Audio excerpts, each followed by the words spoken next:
Chapter 1. The Moss. It started, as most of her life's calamities did, with moss. Not just any moss, but a particularly fussy patch of sun glimmer that only grew on the north-facing side of petrified whisperwood trees. Trees that had been dead for so long, they'd circled back around to being interesting. Lena Mayhew, Omega herbalist and sole proprietor of A Dose of Drusilla's, a shop named after a grandmother she'd never met but whose talent for poultices she had apparently inherited, along with her terrible eyesight and a persistent distrust of authority, was on her knees in the mud, carefully scraping a sample into a waxed canvas pouch, when the world decided she was having too peaceful a morning. Man stumbled out of the thicket. He was clad in the drab robes of a traveling scholar, the kind who wandered between territories collecting folk remedies and unsolicited opinions. He tripped over a root that absolutely had not been there a second ago, pinwheeled his arms with the grace of a startled heron, and sent a clay flask sailing through the air in a perfect, inevitable arc directly toward her face. She yelped. She threw up her hands. The flask shattered against her palms. The viscous purple liquid inside didn't so much splash as it did cling, sinking into her skin with an unnerving, effervescent tingle that felt like her hands had been dunked in sparkling wine and regret. "My apologies, my deepest, most profound apologies." The scholar was already gathering himself, patting his robes and backing away with a speed that suggested his clumsiness had been the only honest thing about the encounter. He bowed once, his face conveniently hidden by his hood, and scurried into the underbrush before she could form a single coherent question.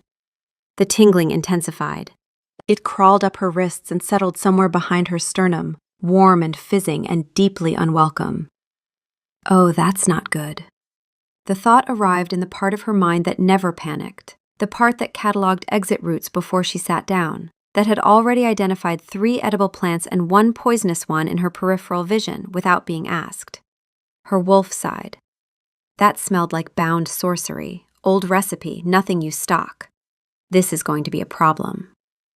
Before Lena could agree that yes, this was going to be a problem, a second, far more disruptive presence made itself known. The air changed. It thickened, grew heavy with the scent of pine resin, winter ozone, and something that could only be described as undisputed authority given an aroma. Every instinct in her body fired simultaneously, and not one of them agreed with the others. Her hackles wanted to rise, her pulse wanted to slow, her legs wanted to run, her spine wanted to straighten. It was like being a compass next to a magnet, every needle spinning at once.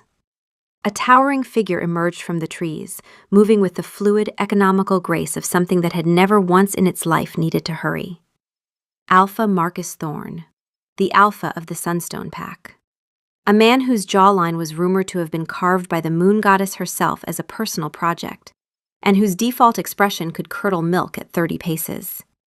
His eyes, warm honey, completely at odds with the rest of his intimidating everything, scanned the clearing with the efficiency of someone who expected threats and was mildly disappointed when he didn't find one. Then they landed on her. They narrowed. There was a surge of unsanctioned magic in this area, he stated. His voice was a low, resonant rumble, the kind that didn't ask for attention so much as confiscate it.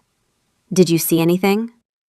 Lena's heart made a break for her throat. Talking to the alpha was several rungs above her social pay grade.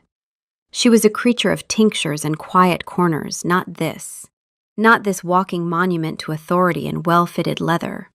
The purple hex on her hands chose that exact moment to flare, a brief, violent pulse of light, like her skin was trying to send a distress signal.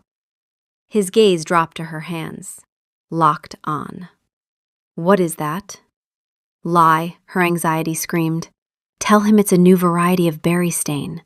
A very exotic, very magical berry stain that you were studying for academic purposes." The calmer part of her mind cut through the noise. "He can smell fear, you idiot. You reek of panic and bad decisions. Commit to the truth before you commit to a cell." He took a step closer. His presence was a physical force, a wall of authority moving toward her with calm, purposeful inevitability. He loomed. The man was a professional loomer, He could probably win awards for it. There were probably regional competitions, and he held the title. Lena's brain, which had been clinging to the cliff edge of functional thought, lost its grip entirely. "It's nothing," she squeaked, then immediately cringed at every single thing about that sentence. A traveling scholar. He tripped. He spilled something. On me." Marcus's nostrils flared. He was reading her, not her words, which were clearly useless, but her scent, her posture, the racing of her heart. She felt the weight of his attention like being appraised by something ancient and patient, and not entirely convinced she deserved to continue existing. He took another step. His shadow fell over her. He was close enough now that she could see the flecks of gold in his honey-brown eyes, the faint scar on his jaw, the absolute absence of anything resembling patience. Her composure, already in critical condition, flatlined. "Just stop looming," she blurted out, waving a hand still faintly glowing purple. And Alpha Marcus Thorne froze. Not in a "he's considering my words" sort of way. He froze mid-stride, one foot slightly raised, his entire body locked in a state of profound, unnatural stillness. His eyes were wide, fixed on her, and the expression in them was not anger, it was shock. Inside his own mind, something enormous shifted.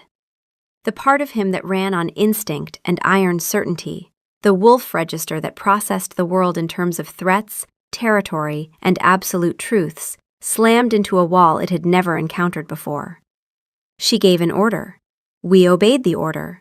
We could not do otherwise. It wasn't a thought in words exactly. It was more fundamental than that. A bone-deep, non-negotiable recognition that bypassed every system he had. Marcus tried to move. He couldn't. He tried to speak. Nothing came. He was a prisoner in his own skin, held in place by the panicked command of a mud-streaked Omega he'd never met. Then, underneath the shock, underneath the magical compulsion, something else arrived. Her scent, the real scent, beneath the fear and the hex's acrid tang, hit him properly for the first time.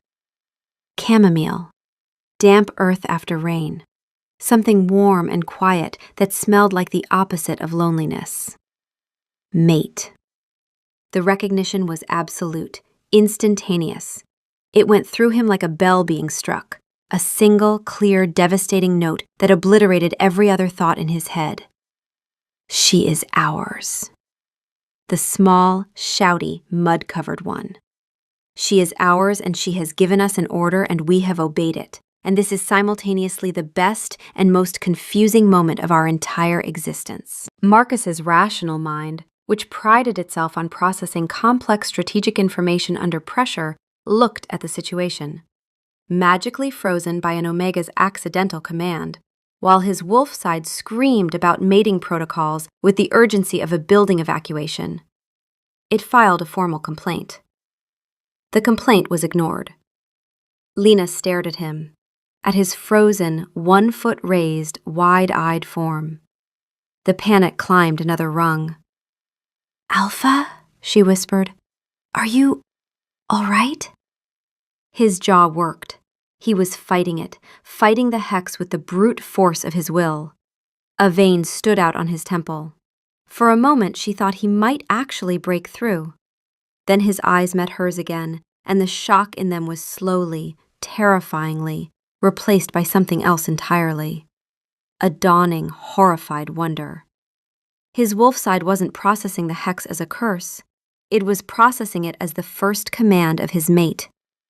And it was glorious. He forced a single word past his locked jaw, his voice raspy with an emotion she had no framework to interpret. "Yes." "Oh," the sharp part of her mind observed, with the tone of someone watching a building collapse in slow motion. "You've broken the Alpha. Well done. Really spectacular work today." Chapter 2. The Cottage. Lena stared at the frozen Alpha for a full 10 seconds, her thoughts spiraling through the stages of grief at an impressive speed. Denial. He's fine. He's just thinking very intensely. Anger. This is that scholar's fault, and I will find him and I will put Doc Root in his shoes. Bargaining. If I just stand very still, maybe he'll unfreeze and we can pretend this never happened. Depression. I am going to die in a dungeon. Acceptance. There is no dungeon. The last alpha converted it into a cheese cave. She took a cautious step backward. Marcus's eyes, the only part of him still functioning, tracked her movement with laser precision. And the look in them was making her skin prickle. It was not the scowl she'd expected. It was not fury. It was the look she'd seen on her neighbor's wolfhound when she held a piece of dried venison. Utter, unblinking, soul-deep adoration. This was infinitely worse than the scowl. "Can you move now?" she asked, her voice wobbling. Nothing. He remained frozen, one foot slightly raised, like the world's most intense game of statues. Of course, she'd told him to stop. She hadn't told him to start again. Logic, cold, terrible logic, shouldered its way through her panic. If her command had frozen him, maybe another command could free him. "Okay," she said, straightening up and trying to project an authority she had never once in her life possessed. "You can, stop stopping. You can move now." The effect was instantaneous. Marcus inhaled sharply, like a man surfacing from deep water. He lowered his foot, rolled his shoulders, flexed his hands. He looked from his own fingers to her face with the dazed expression of someone who had just been hit by something large and philosophical. "She freed us," his wolf side exulted. "Her voice is the key. She is merciful and wise, and she smells like chamomile." Document this. File under Reasons She is Perfect, subsection A through infinity. "What," Marcus said, his voice tight and carefully controlled, "did you do to me?" "I didn't do anything." Lena held up her stained hands. "That scholar, he spilled this purple stuff on me, and I think it's some kind of command hex. I told you to stop, and you stopped. It wasn't intentional. I'm so sorry." He stared at her. She could practically hear the gears turning, her scent, the magic he'd sensed, her words, his immobility. She watched him arrive at a conclusion, and then watched the conclusion rearrange his entire face. The hex wasn't just compelling obedience. It was providing its own justification. He wasn't cursed. He was blessed. His mate had spoken, and he had obeyed, and this was how it was supposed to work. This was destiny, with excellent administrative follow-through. "You don't need to apologize," he said, and his voice had gone soft in a way that was deeply alarming. "I absolutely do need to apologize. I accidentally paralyzed you.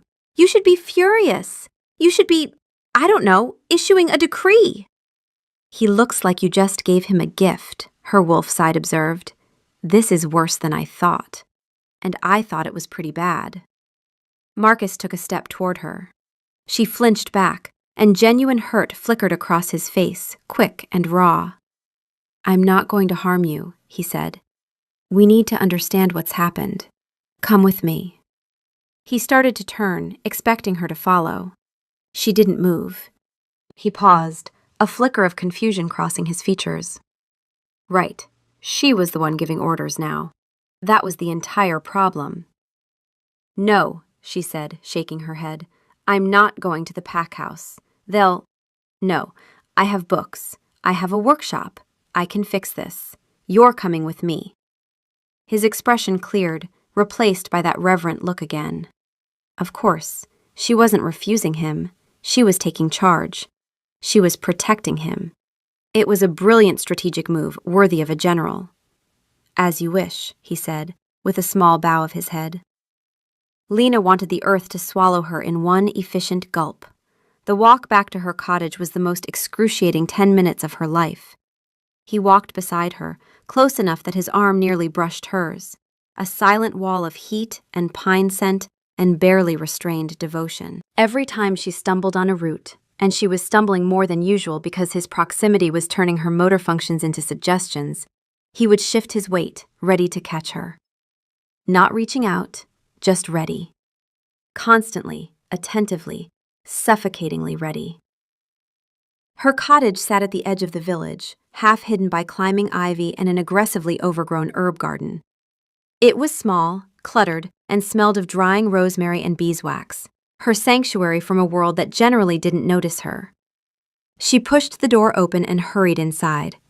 "Please," she said, gesturing vaguely at the interior. "Just come in and sit down before you fall down or something."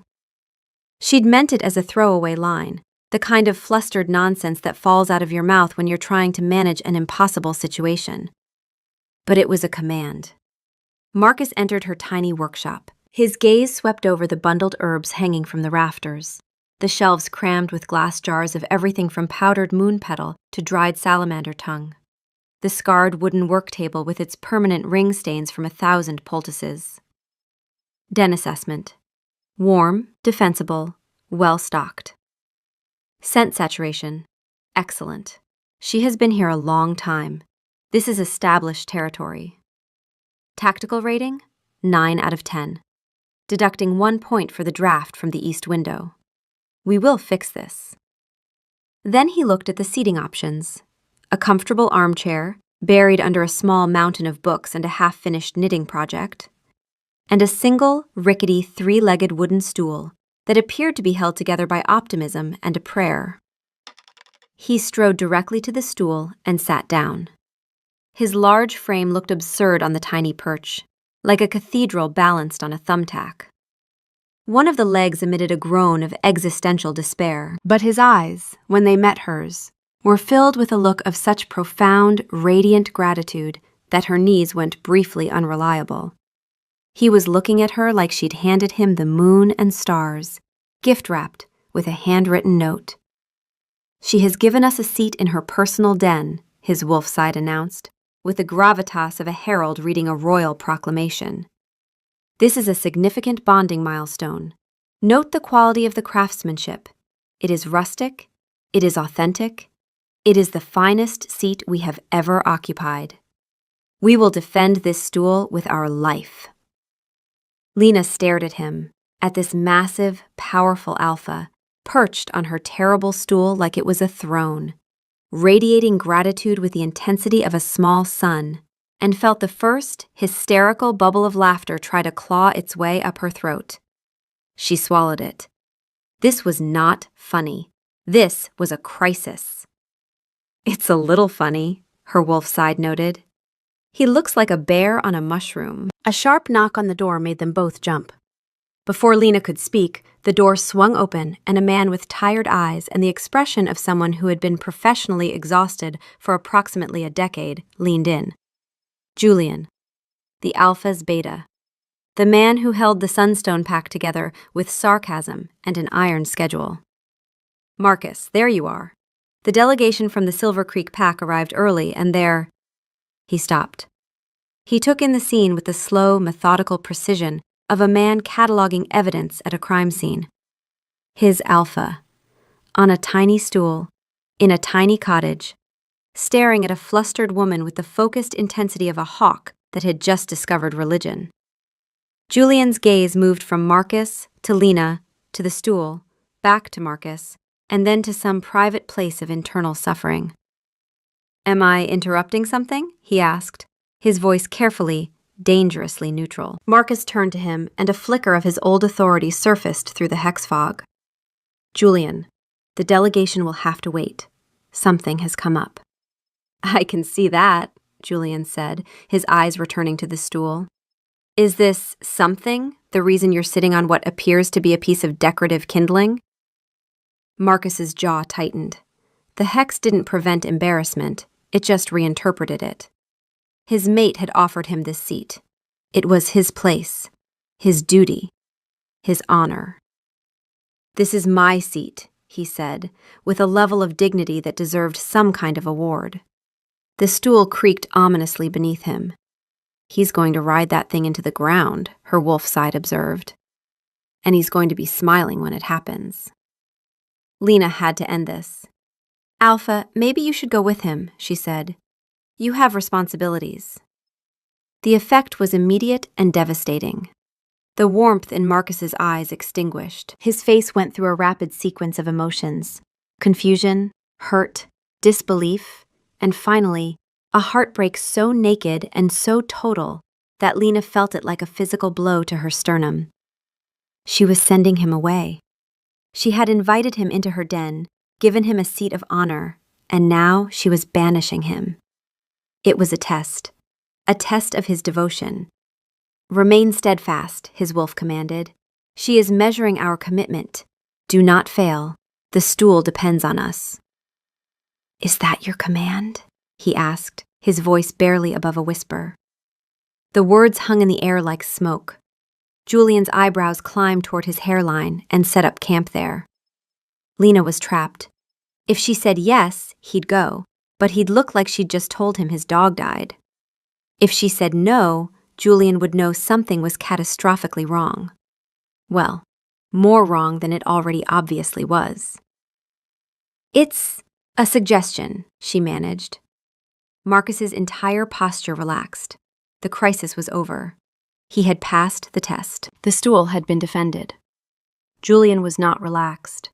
Julian looked like a man doing long division in his head and not liking the answer. A suggestion, he repeated. And you, who once told the Silver Creek Alpha his suggestions were about as welcome as a flea in a formal pelt, are now taking suggestions from... He gestured at Lena. Lena Mayhew, she supplied, because being an unnamed mystery was somehow worse. She's an herbalist, Marcus said, as if this were a complete and satisfying explanation. She's an herbalist, Julian echoed, in the tone of a man accepting that sanity was now a luxury he could no longer afford. He pinched the bridge of his nose. Right, Marcus, the Silver Creek delegation. They've brought a territorial dispute and a truly unreasonable number of opinions about bridge tariffs. I need an alpha. Marcus looked at Lena. The silent question was unmistakable. The pleading, devoted, will you let me go or must I stay forever on this magnificent stool question. Lena felt a headache blooming behind her eyes. This was unsustainable. She couldn't run the Sunstone Pack by accident from her kitchen. Go, she said. Deal with the delegation. But come back when you're done. I need to research this. It was a practical instruction. She needed time. She needed books. She needed him to leave so she could think without his scent turning her brain into warm fog. But to Marcus, to the Hex, it was a quest, a mission bestowed by his mate. Go forth, handle the tedious business, and return to her side. It was the most romantic thing anyone had ever said to him. He shot to his feet. The stool, relieved of its impossible burden, immediately collapsed into a pile of splintered wood behind him. He didn't notice. He didn't even flinch. He was already moving toward the door, clapping Julian on the shoulder with enough force to make the beta stumble sideways. The bridge tariffs. Let's go. We'll be quick.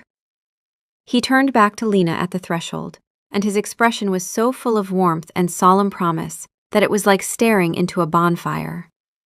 I will return, he said, as if swearing a blood oath. Then he was gone, sweeping a shell-shocked Julian out into the daylight. Lena stood in the sudden silence of her workshop, the scent of pine and ozone still hanging in the air like a stubborn guest. She looked at the pile of wood that used to be her stool. So, her wolf side commented, that happened. Also, you're out a stool. Lena sank into her armchair and buried her face in her hands. She had to fix this. Fast. Chapter 3. The Scones. She didn't fix it fast. 3 hours of squinting at tiny, cramped script by candlelight taught her how to turn a rival's teeth into buttercups, how to inflict a plague of incurable hiccups, and how to curse someone so they could only speak in rhyming couplets. Nothing about devotion hexes, nothing about command transference, nothing about accidentally enslaving the most powerful wolf in the territory with the words, "Stop looming." You've been reading the same page for 10 minutes, her wolf side pointed out, and you haven't eaten. Your hands are shaking. If you misread a glyph and accidentally turn yourself into a buttercup, I'm going to be very annoyed. I'm fine.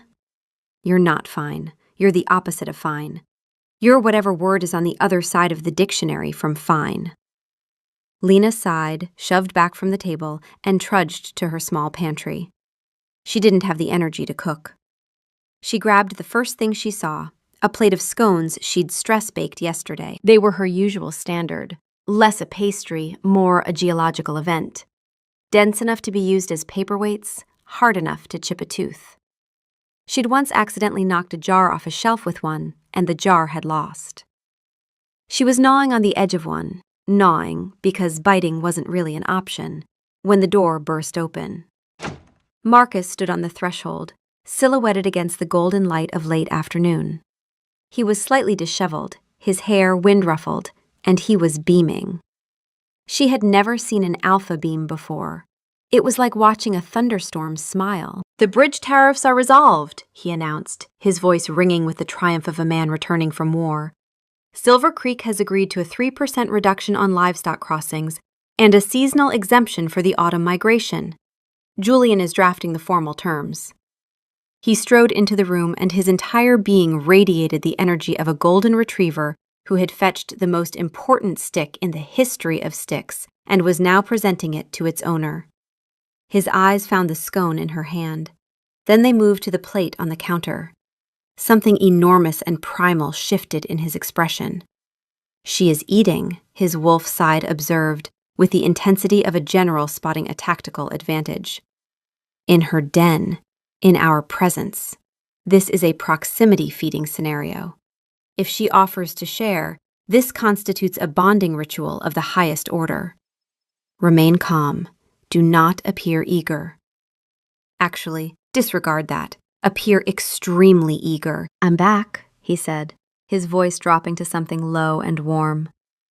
The simple words carried the weight of a sonnet. Lena's stomach nodded. "I see that." She gestured with the rock-hard scone. "Do you want one?" She didn't mean it. It was reflex, social autopilot. She half prayed he'd decline. "Yes," he said, his voice thick with feeling. Of course he said yes. The hex gave him no option but honesty, and his wolf wanted nothing in the world more than to share food with its mate, even if that food could double as masonry. He took the scone she offered. Their fingers brushed.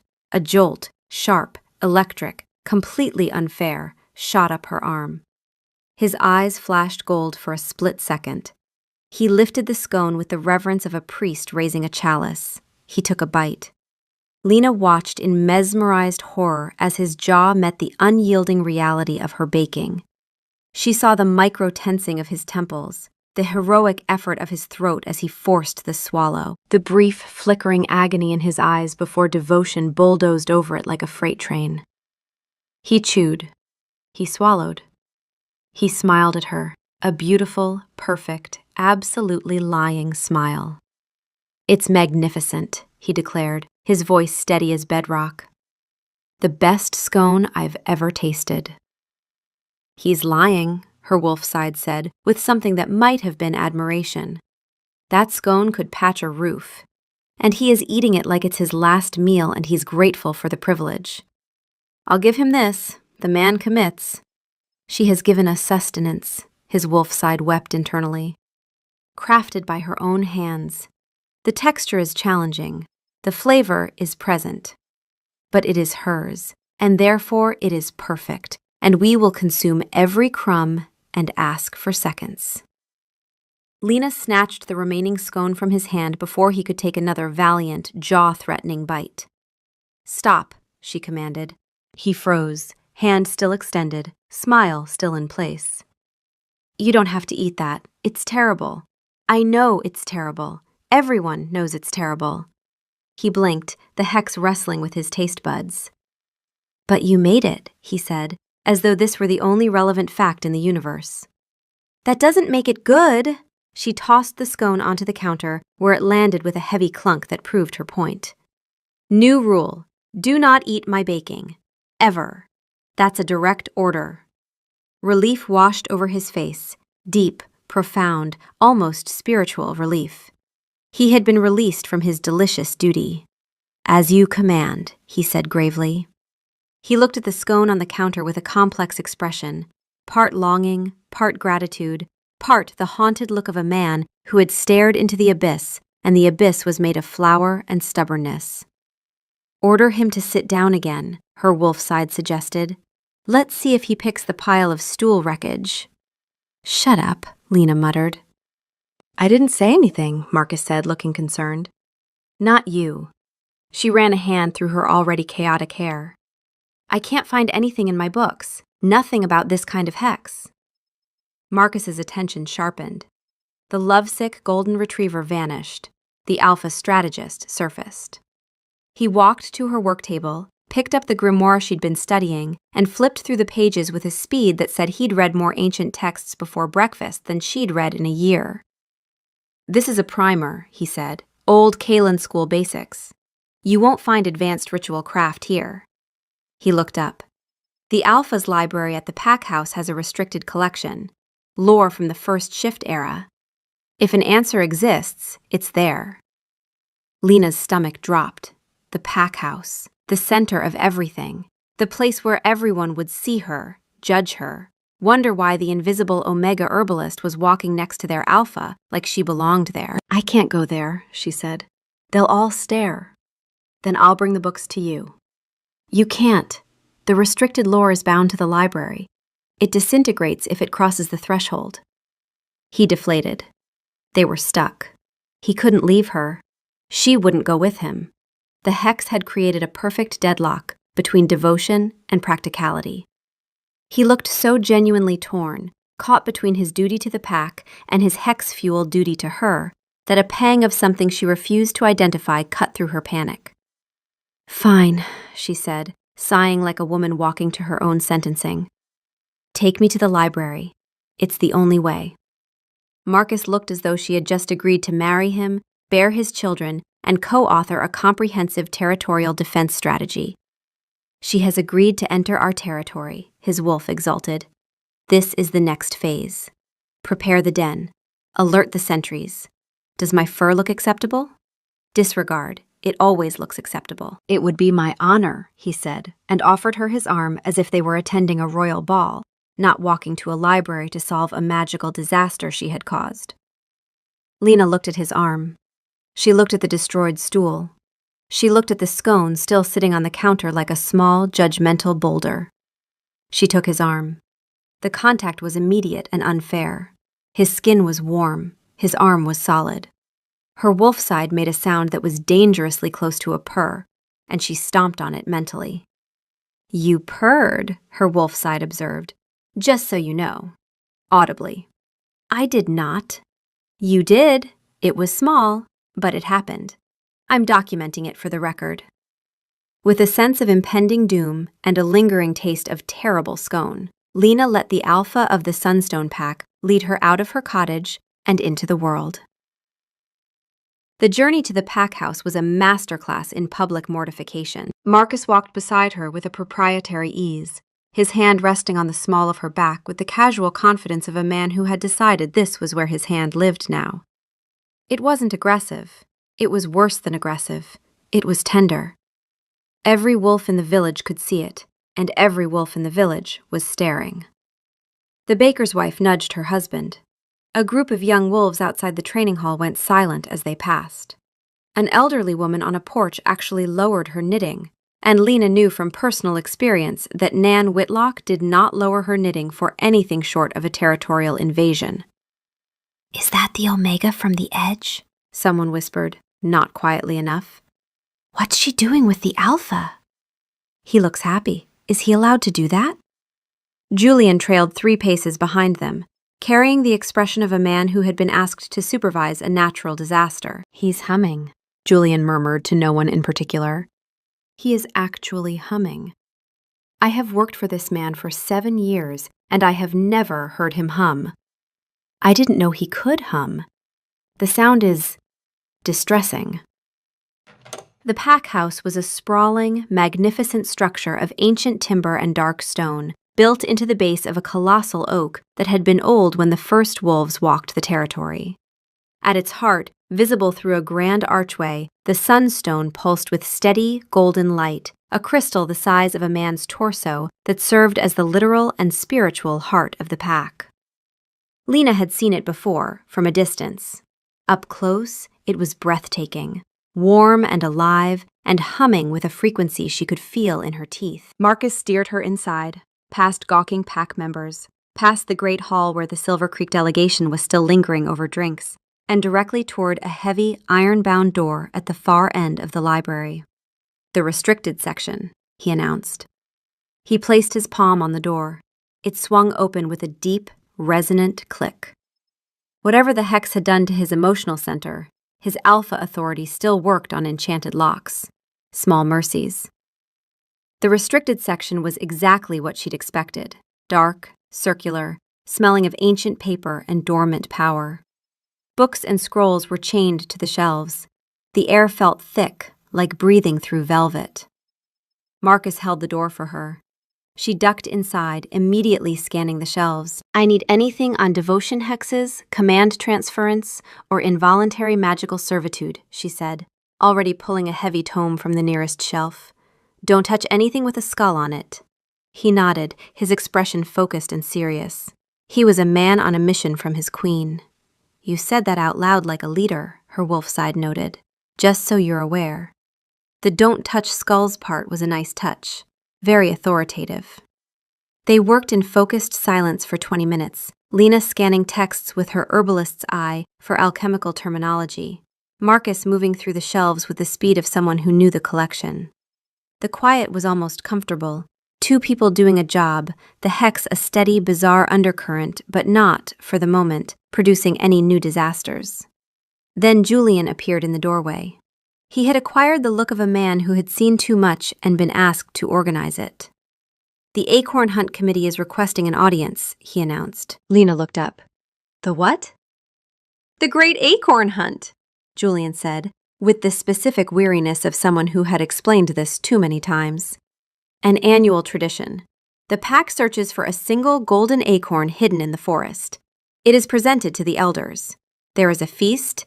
It is taken extremely seriously by people who should know better." He paused. "The committee has a concern about this year's preparations, and they need the Alpha's approval." Marcus didn't look up from his book. "Tell them I'm occupied." "I have told them that. 3 times. Brenda is now weeping in the Great Hall because, and I quote, 'the squirrels have stolen the ceremonial map and the Alpha doesn't even care.'" Marcus's jaw tightened. He looked at Lena. She felt the weight of his silent question. "Do I have your permission to go deal with the weeping woman and the squirrel crisis?" This was her life now. She was the secret, accidental authority behind the alpha of the largest pack in the territory, and she was being asked to authorize a squirrel intervention. "Go," she said. "Handle the squirrel situation. I'll keep looking." He stood immediately, his expression brightening. A quest. A new quest. 2 quests in one day. "I'll be back within the hour," he said, and the vow was so sincere she could feel it settle into the air like an oath. He strode out, Julian falling into step beside him. She heard Julian's voice drifting back down the corridor. "You were just in there reading. With her. Willingly. You hate that room. You once called it a crypt with pretensions." "It has a certain charm I hadn't previously noticed," Marcus replied. "The charm being the woman in it?" A pause. "The dust has a pleasant quality." "Marcus." "Julian." Their voices faded. Lena let out a long breath and leaned her forehead against a shelf of chained grimoires. She had 1 hour. 1 hour of blissful silence to figure out how to undo whatever was happening to the most powerful man she'd ever met without destroying him in the process. Chapter 4. The Cure. She pulled the next book, then the next, then a scroll that crumbled at the edges when she unrolled it. She worked with the focused desperation of a woman diffusing a very slow, very emotionally complicated bomb. 45 minutes in, she found it. It was a slim volume bound in dark leather, sandwiched between two larger tomes on territorial warding. No title on the spine.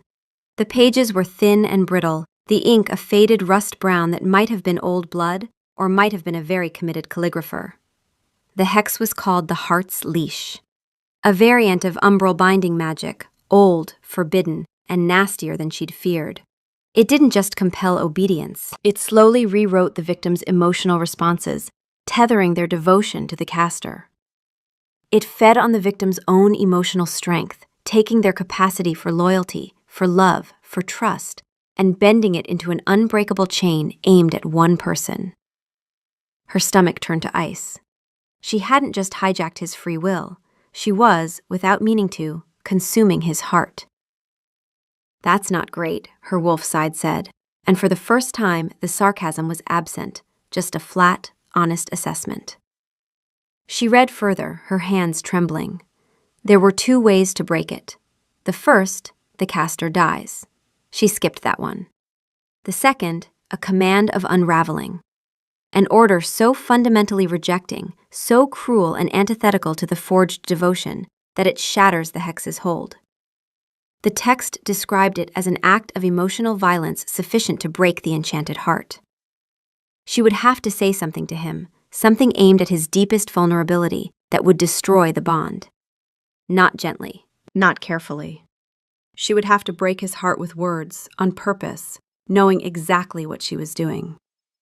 She closed the book slowly and stared at the wall. She had to hurt him. Deliberately, precisely, and without flinching. The man who had eaten her terrible scone and called it magnificent. The man who had sat on her broken stool like it was a throne.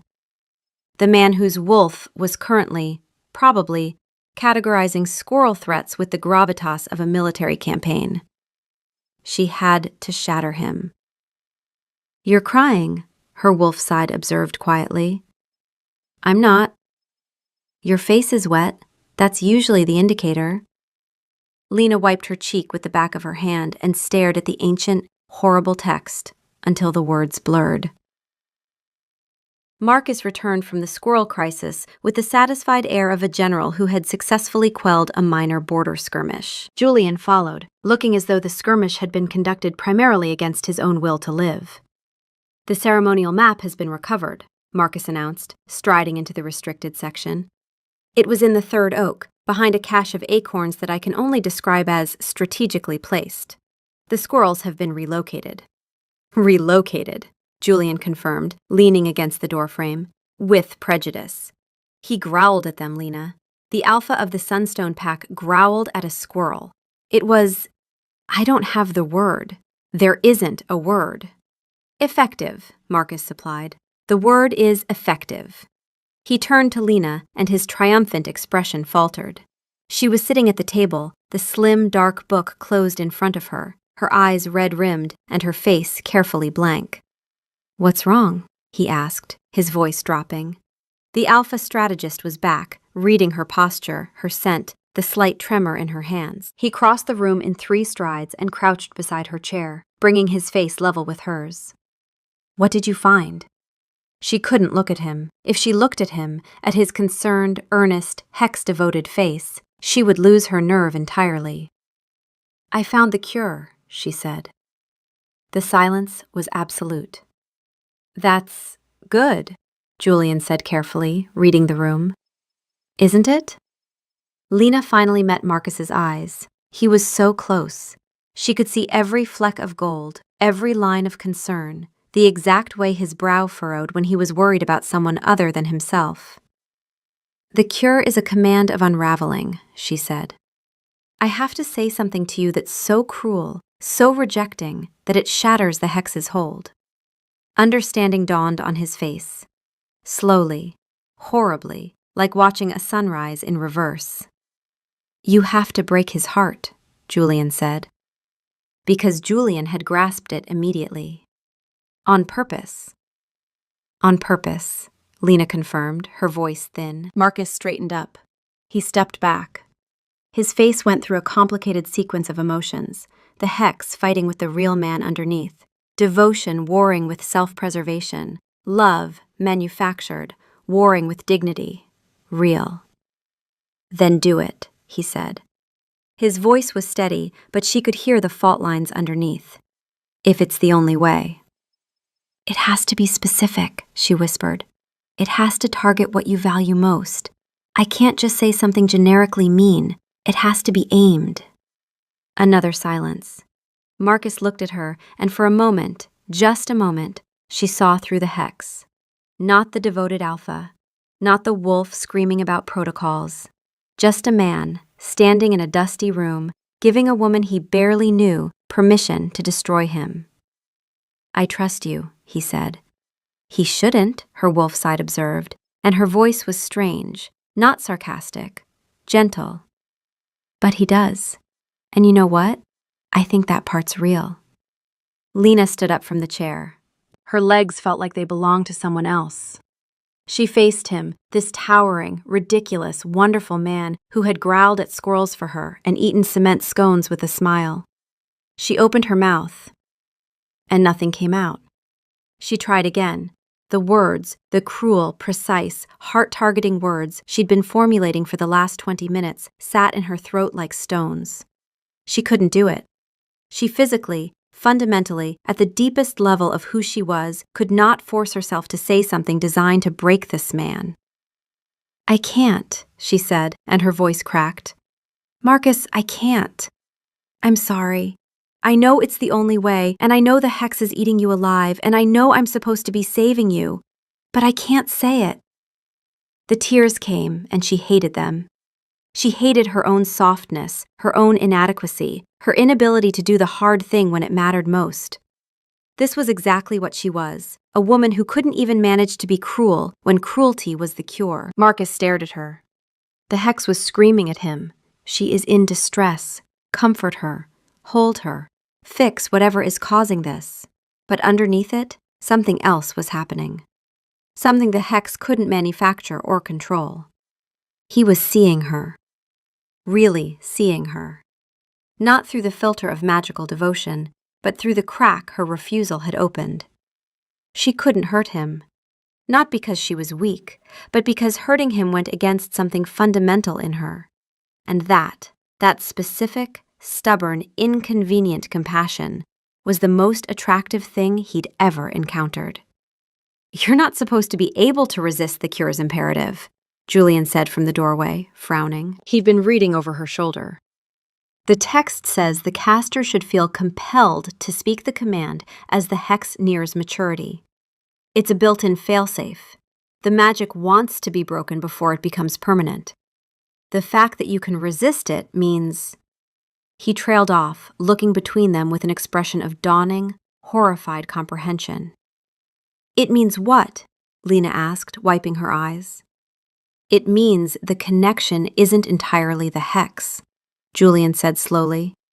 "Something real is interfering with the magical imperative. The hex is trying to force you to break the bond, and your actual feelings are overriding it." The room went very, very quiet. Marcus looked at her. Lena looked at the floor. Her wolf side, for once, said nothing at all. "Well," Julian said, in the tone of a man who had finally identified the specific type of disaster he was managing and didn't like it one bit. "That complicates things." The complication, as Julian so diplomatically put it, led to the most awkward three-way research session in the history of the Sunstone Pack. Julian commandeered a second table in the restricted section. Marcus was assigned a stack of scrolls on the theoretical properties of umbral magic. Lena returned to the Heart's Leash text with fresh eyes, looking for a third option, something between emotional violence and let the hex consume him. They worked for 2 hours. Julian, it turned out, was a surprisingly good researcher, methodical, sharp-eyed, and willing to read footnotes that would bore a monk to tears. It was Julian who found it. "Here," he said, laying a brittle parchment on the table with the careful reverence of someone handling an explosive. An annotation in the margins of a text on bond magic. Different author than the Heart's Leash entry. Looks like a later edition, a correction, or a dissent. He read aloud, translating the archaic script with the ease of long practice.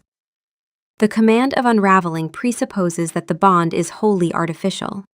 In cases where authentic connection coexists with the hex-forged chain, the unraveling may fail, or worse, sever the true bond along with the false. For such cases, the scholars of the third circle proposed an alternative: the willful surrender. The hex derives its power from the imbalance of authority between caster and subject. If the subject, of their own will and with full knowledge, chooses to accept the caster's authority, not under compulsion, but as a free act, the hex loses its purchase. There is no chain to maintain if the door is already open. Julian set the parchment down. In other words, the hex works because it's forcing something. If the thing it's forcing becomes voluntary, the hex has nothing to push against. It collapses. Lena frowned, processing. So if Marcus genuinely, of his own free will, chose to submit to you, not because the magic makes him, but because he wants to. Julian looked at Marcus, which is, I imagine, going to be a real challenge for a man whose wolf is already doing that involuntarily. Marcus had been listening in silence. His face was unreadable, the alpha mask firmly in place. But Lena could see the war beneath it. The hex was screaming, yes, surrender, this is what we want.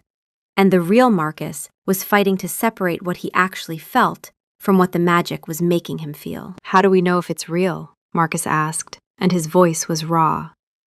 How do I know if what I feel is mine or the hex's? That's the entire problem. I can't tell the difference. Yes, you can, Lena said, surprising herself.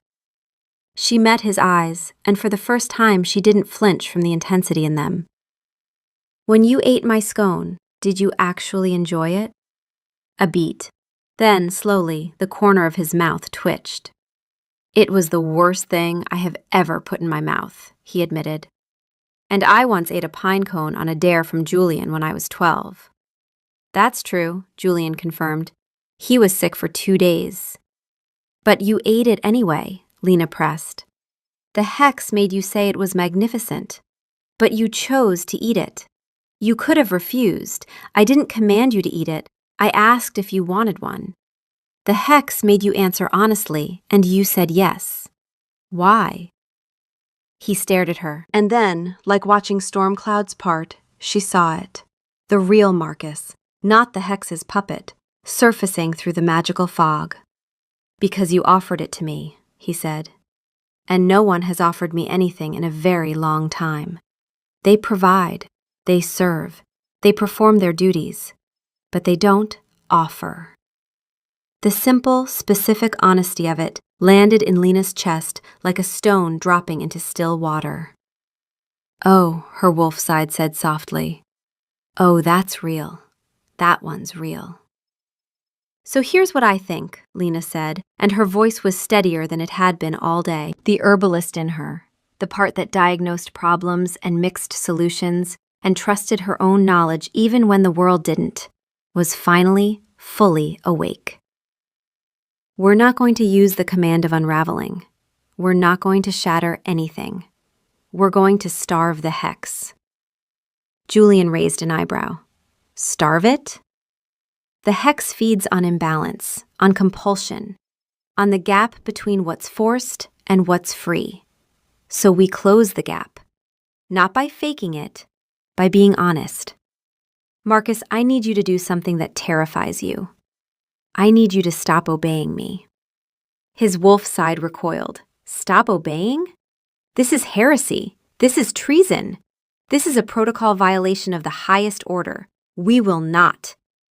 Not because I'm commanding you to stop, Lena said, as if she could hear his internal crisis. Because you're choosing to.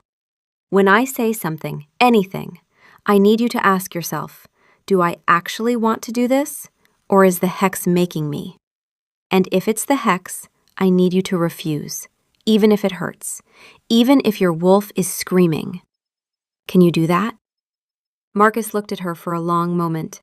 The hex was a roaring fire in his chest, demanding compliance, screaming that her words were sacred law. But beneath it, quieter, steadier, his, was something that recognized what she was actually doing. She wasn't trying to control him. She was trying to set him free. And she was trusting him to be strong enough to participate in his own rescue. Yes, he said. And this time, the word was his own. Chapter 5. The Committee. The next 12 hours were the strangest of Lena's life, and she had once accidentally turned a goat invisible for 3 days. The plan was simple. Go about normal pack life with Marcus. Let him face situations. Let him practice choosing instead of obeying. Every time she accidentally issued something that sounded like a command, which, given her tendency to blurt things out under pressure, was approximately every 4 minutes, he had to stop, check himself, and decide if he was responding because he wanted to or because the hex was pulling his strings. It was, essentially, hex rehabilitation. And it started with the Acorn Hunt Committee. Brenda, the committee chair, was a stocky beta woman with the organizational fury of a field marshal and the emotional volatility of a summer storm. She had been weeping about the squirrel situation, but the recovery of the ceremonial map had elevated her to a state of militant optimism. "The hunt begins at dawn," she declared, standing before the assembled committee in the Great Hall. "Alpha Thorn, we need your approval on the revised route. The northern quadrant has been compromised by a badger situation I will not go into. Also, the Elderberry Grove delegation has requested that their Alpha be given a ceremonial position in the hunt, which is a gross violation of the Treaty of the Third Acorn, and I will resign before I allow it." Marcus sat at the head of the table. Lena sat beside him, small and acutely aware that every committee member was staring at her and wondering what an Omega herbalist was doing at the Alpha's strategy table. "Approve the revised route," Brenda said, sliding a hand-drawn map across the table. "It's the obvious choice." Marcus reached for the map. Then he paused. He looked at Lena. She raised her eyebrows. She hadn't said anything. This was his call. He looked at the map. He actually read it instead of rubber-stamping it with hex-fueled confidence. "The revised route cuts through the western meadow," he said slowly. "That's where Lena gathers her sun glimmer moss. She'll lose a season's supply if 100 wolves trample through it." The table went quiet. Marcus Thorne, the Alpha who had once rerouted an entire migration to avoid a 3-day delay, was adjusting the acorn hunt route to protect an Omega's moss supply. He remembered the moss, her wolf side noted. "You mentioned it once, in passing, 4 hours ago, while talking about something completely different." And he filed it away. "Huh. We'll use the eastern approach instead," Marcus said, his voice carrying its old authority, but softer, more considered. "It adds 20 minutes. The committee will survive." Brenda looked at him. She looked at Lena. She looked at the map. Then she nodded, once, with the expression of a woman who had just witnessed something she didn't fully understand, but had the good sense not to question. "Eastern approach," she confirmed. "The badgers will be pleased." After the meeting, Julian fell into step beside Lena as Marcus strode ahead, deep in conversation with a pack elder about the ceremonial acorn's hiding protocols. "He's never done that before," Julian said quietly. "Done what?" "Considered how a decision affects someone who isn't in the room. Someone without rank. Someone who wouldn't even know to complain." Julian's voice was careful, measured. "Whatever you're doing to him, or whatever he's doing to himself, it's not nothing." Lena didn't reply, but she watched Marcus's back, the broad line of his shoulders, the easy way he moved through his world, and felt that terrifying flutter again. The pack feast came next. It was a disaster, but a productive one. The feast hall was enormous, packed with wolves, and loud with laughter, arguments, and the sound of truly alarming quantities of food being consumed. Lena was seated beside Marcus at the high table, a position that drew stares like a magnet drawing iron filings. Everything was going fine until the wine. A server placed a goblet in front of Lena. She picked it up, sniffed it, and wrinkled her nose. "This tastes like someone dissolved a boot in it," she muttered, not remotely thinking about the hex. Marcus immediately stood up. "Remove this wine," he announced to the hall. "It is substandard." 200 wolves turned to stare. The vintner, a proud man named Garrett, who had been making the pack's wine for 30 years, went white. Lena grabbed Marcus's arm. "Sit down," she hissed. He sat, immediately. Then he caught himself. The hex had pulled him down, not his choice. He gripped the edge of the table, fighting it. Visibly, physically fighting the compulsion. "Is the wine actually bad?" he asked through gritted teeth, his voice low. "It's fine," Lena whispered. "I just don't like red wine. I'm sorry. I didn't mean—" Then I shouldn't have said anything. He was breathing hard, the veins in his forearms standing out. That was the hex, not me. I wouldn't have. I don't actually care about wine. "Progress," her wolf side observed. "Painful, public, humiliating progress. But progress." Marcus turned to the hall, his voice carrying the easy command of an alpha who had definitely not just been yanked into his chair by invisible magical puppet strings. "My apologies to Garrett. The wine is excellent. I was testing your attentiveness. You all passed. Carry on." A baffled murmur rippled through the crowd. Garrett looked like he needed to sit down. Under the table, Marcus's hand found Lena's. His grip was tight, almost desperate. "I'm getting better at this," he said quietly. "I can feel the difference now. The hex is loud. What I actually feel is quieter, harder to hear, but it's there." "What does it sound like?" she asked, before she could stop herself. He looked at her, and his eyes were clear, clearer than she'd ever seen them. The hex was still there. She could feel its hum in the air between them, but it was thinner, weaker, a fraying rope instead of a chain. "It sounds like your laugh in the library," he said, "when I tried to be boring. The hex didn't make you laugh. That was just you." "Oh no," her wolf side said. "You're blushing, full red, ears and everything. This is a code red blush. I just want you to have that information." Lena looked away, but she didn't let go of his hand. The hex frayed a little more. Chapter 6. The Acorn. It broke at dawn.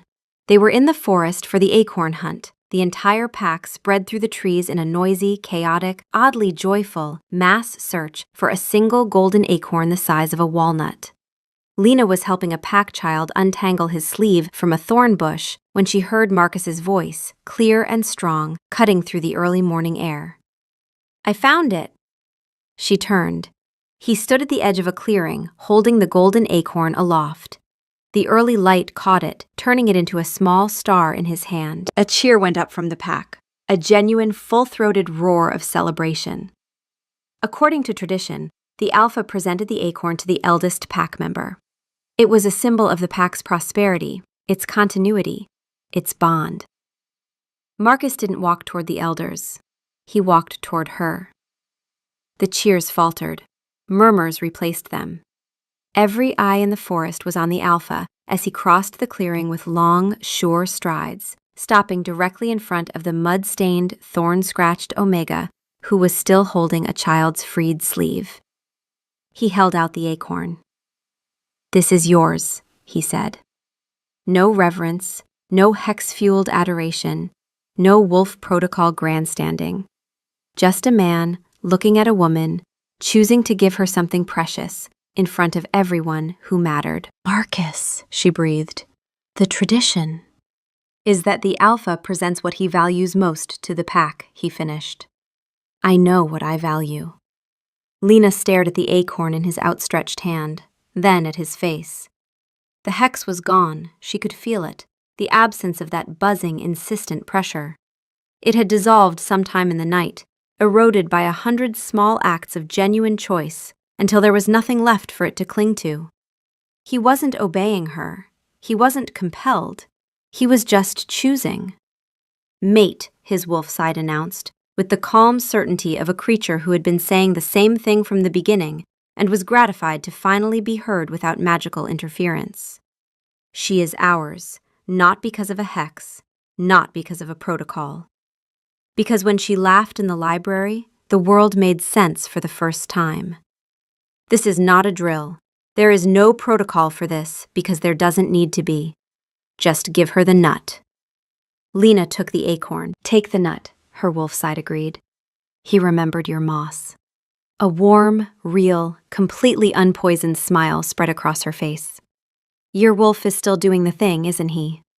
He's composing a sonnet, Marcus confirmed, the corner of his mouth twitching. It rhymes Lena with subpoena. I've tried to stop him. He is unstoppable. She laughed, a real laugh, bright and startled and completely her own. He smiled back. Not the hex's radiant, overwhelming beam. Something smaller, quieter, a little uncertain. A smile that belonged to a man, not a protocol. Stay, he said. I'm not going anywhere, she said. Someone has to make sure you don't eat anyone else's baking. Your baking was the worst experience of my life. Worse than the pine cone? Significantly worse than the pine cone. The pine cone had texture.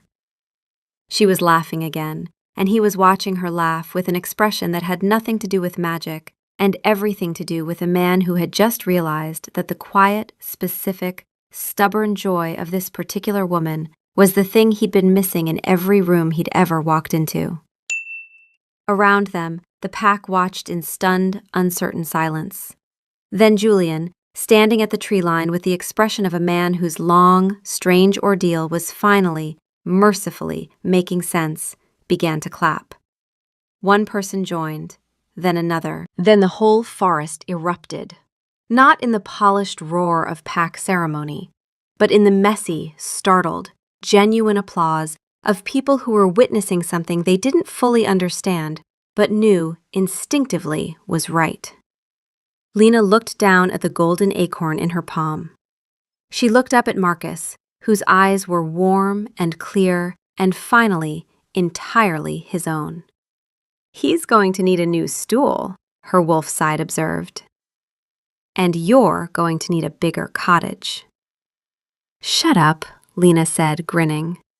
She didn't specify who she was talking to. Nobody asked.